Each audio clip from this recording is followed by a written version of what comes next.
दोस्तों नमस्कार। दोस्तों जब भी मैं आप लोगों के बीच में आता हूं, देश के करोड़ों सरकारी कर्मचारियों के जीवन में खुशहाली फैलाने के लिए एक से एक लेटेस्ट सुप्रीम कोर्ट का और केंद्र सरकार का और आपके अधिकारों का एक से एक फैसला खोज कर लाता हूं। दोस्तों जो मेरे मित्र मेरे अभी यूट्यूब चैनल से नए जुड़े हैं, प्लीज वो मेरी वीडियो को लाइक करें और सब्सक्राइब करें। दोस्तों आज भी मैं आप लोगों के लिए सुप्रीम कोर्ट का एक ऐसा ऐतिहासिक फैसला खोज कर लाया हूं जिसको सुनकर देश के करोड़ों सरकारी कर्मचारियों के जीवन में रोशनी छा जाएगी, खुशहाली छा जाएगी।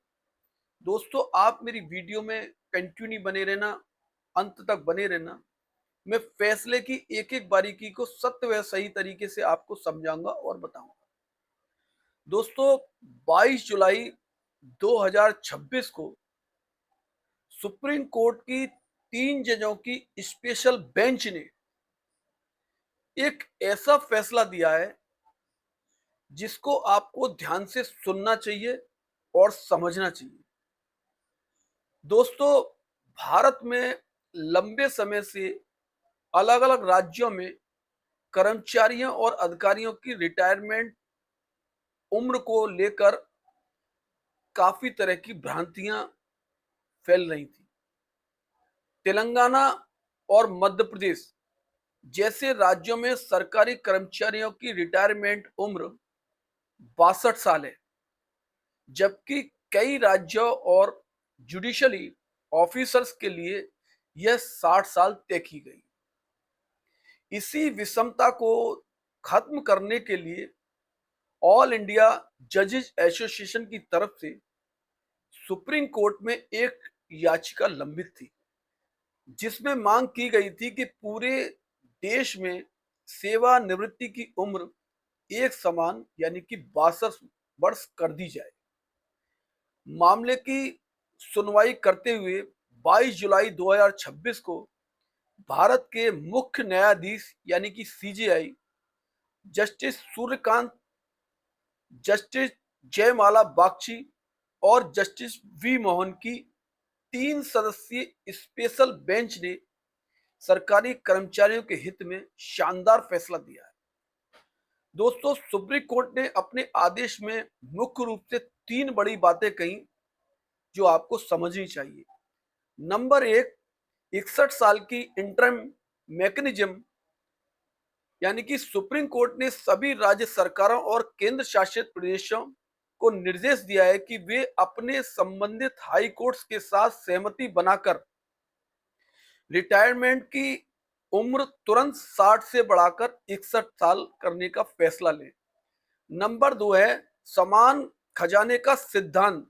कोर्ट ने पिछली सुनवाई का हवाला देते हुए टिप्पणी की है कि जब राज्य के अन्य कर्मचारी या पड़ोसी राज्यों में अधिकारी 62 साल तक सेवा दे रहे हैं और वेतन एक ही सरकारी खजाने से आता है, तो फिर यह भेदभाव क्यों। नंबर 3 है यूनिफॉर्म 62 ईयर्स पर अंतिम सुनवाई। सुप्रीम कोर्ट ने स्पष्ट किया है कि 61 साल की व्यवस्था अंतरिम है, जबकि पूरे देश में 62 साल की एक समान रिटायरमेंट एज लागू करने के कानूनी सवाल पर सुप्रीम कोर्ट खुद अंतरिम फैसला सुनाएगा। दोस्तों अब सबसे बड़ा सवाल, क्या यह आदेश सामान्य सिविलियन सरकारी कर्मचारियों पर भी लागू होगा? ये भी बात आप ध्यान से समझना। Number 1, equalisations of parity. Supreme Court के इस रुख से राज्यों पर अपनी सर्विस रूल्स में संशोधन करने का भारी दबाव बन गया है। नंबर 2, हाई कोर्ट्स और स्टेटस की रिपोर्ट। कोर्ट ने सभी राज्यों और हाई कोर्ट्स को 2 हफ्ते के भीतर अपना रुख स्पष्ट करने का आदेश दिया है। पंजाब, हरियाणा समेत जो राज्य अब तक विरोध कर रहे थे, उन्हें भी अब अपनी नीति पर पुनः विचार करना होगा। दोस्तों रिटायरमेंट उम्र 1 से 2 साल बढ़ने का सीधा मतलब क्या है, ये भी आपको समझना होगा।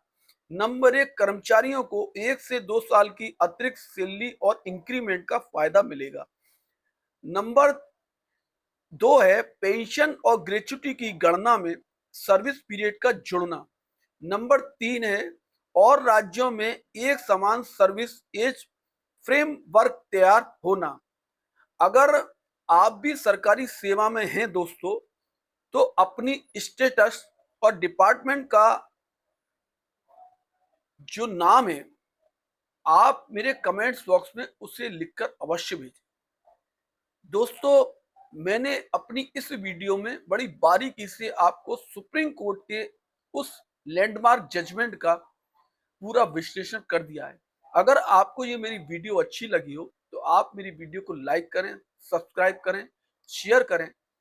और अगर आप कोई ऐसा फैसला या ऐसी कोई जानकारी जानना चाहते हैं सरकारी कर्मचारी से संबंधित, तो आप उस जानकारी को मेरे कमेंट्स बॉक्स में लिख सकते हैं। मैं उस पर लीगल व सत्य व सही राय आपको अवश्य पेश करूंगा। धन्यवाद। जय हिंद, जय भारत।